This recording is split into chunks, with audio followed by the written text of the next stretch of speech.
vamos a estar hablando sobre historia de la medicina. Nos acompaña el doctor Omar López Mato, médico oftalmólogo, investigador de la historia y el arte. Y los médicos siempre tienen casos raros, ¿no? Para hay parte del recordar. Es parte de la costumbre médica exponer casos raros. Sí. De hecho, los ateneos médicos tienen esa historia de una competencia a ver quién pone la cosa más rara. Sí, sí. Hoy en día, bueno, se digitaliza, se sacan fotos, etcétera. Hace unos años atrás, generalmente se traían los pacientes y en este caso, bueno, se los exponía ante un anfiteatro de médicos con el paciente adelante mostrando sus características. Esa fue la enseñanza de la medicina. Hoy está todo un poco más digitalizado, para decirlo de alguna forma, entonces no necesitamos la presencia directa. Pero hubo varios casos. Pero este caso, bueno, Julia Pastrana. Hubo varios ¿no? casos. Este es un caso muy extraño. Muy extraño. ¿Por qué? Al punto tal de que el mismo Darwin, se la llevaron a que la viera Darwin, porque esta es una mujer que nació con lo que se llama una hipertricosis lanuginosa congénita. Hipertricosis, exceso de cabellos.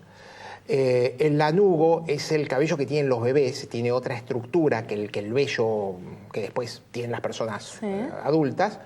O sea que tenía un pelito más delgado y como más... una pelusa. Como una pelusa. Y esta pelusa cubría todo el cuerpo. La cara, todo el cuerpo. Sí. Menos las palmas de la mano. Entonces, algunos veían en esta alteración que se llama síndrome de Ambras. En realidad se llama síndrome de Ambras porque... ¿Por qué? Porque un personaje igual, también con una hipertricosis lanuginosa, un Peter González que nació en el año 1560 y que se lo expuso ante la corte de Felipe II, le hicieron un cuadro y el cuadro está en el Palacio de Ambras. Entonces le quedó a este síndrome el síndrome de Ambras. Pero en realidad el nombre técnico es el que acabo de dar, ¿no? La hipertricosis congénita.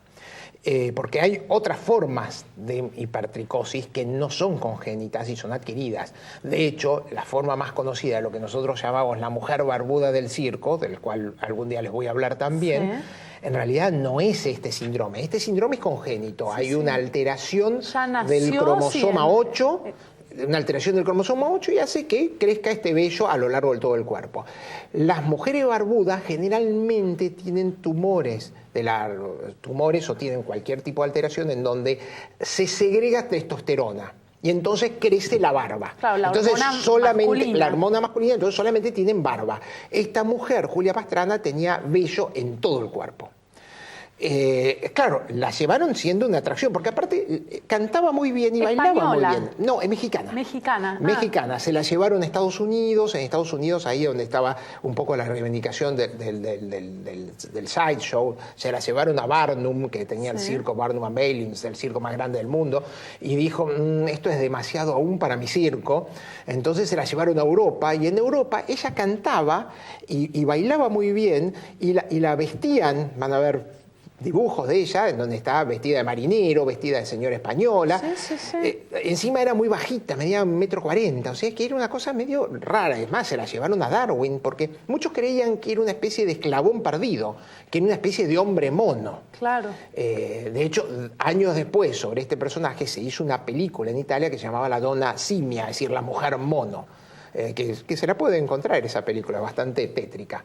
Pero esta mujer, es claro, se exhibió, pero es más, hasta en Alemania le escribieron una obra de teatro para ella específicamente, pero bueno, la policía intervino, dijo que era inmoral. En ese momento tenían el miedo de lo que llamaban impresiones maternas, de que una mujer estando embarazada se impresionase por esto y pudiese dar a luz a una persona con estas características. Entonces no querían tener tantos chicos peludos y bueno, no la dejaron que se exhibiese.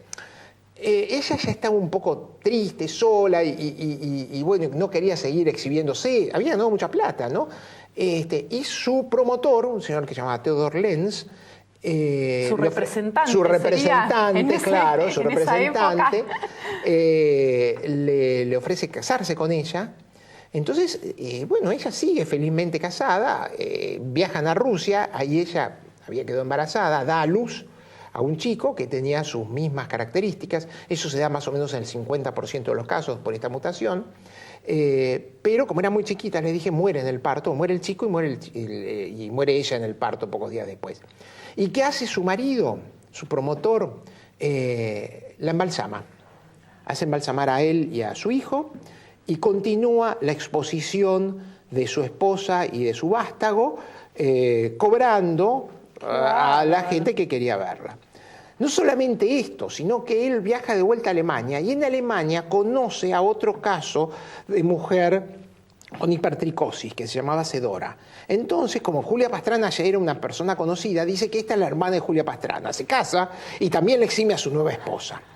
El señor Lenz muere nuevamente en Rusia, parece que Rusia no le traía suerte, muere quemando billetes que tan duramente había logrado a medida que exponía a su familia. Sí.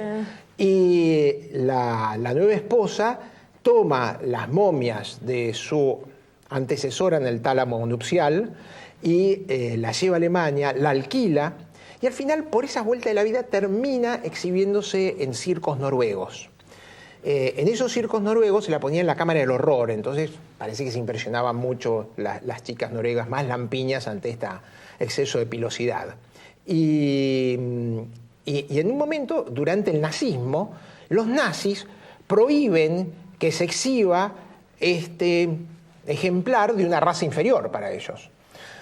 Prohibición que el señor Lund, que era el dueño de la momia en ese entonces, sí, logra evadir aportando unos dinerillos al Partido Nacional Socialista. O sea que todas las ideologías son permeables a alguna sugerencia financiera.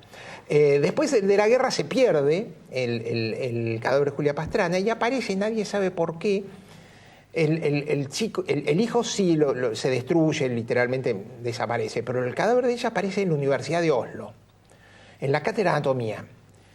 Y ahí aparece un movimiento literalmente mundial diciendo no puede ser que sigamos lucrando a expensas de la exposición de un cadáver, sí, por más que las momias egipcias se exponen y nadie critica que Tutankamón esté expuesto, pero sí el problema de Julia Pastrana. Y bueno, al final el gobierno mexicano la reclama y en el año 2013, es el año pasado, restituyen el cuerpo de esta cantante mexicana y está definitivamente enterrada y no va a ser más expuesta.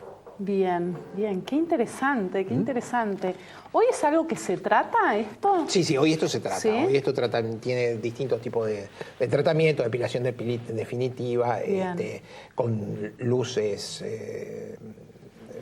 Hay distintas formas de tratamiento para todo este tema. Doctor, muchísimas gracias. Por favor, que le vaya muy bien. Gracias. Seguimos con el programa.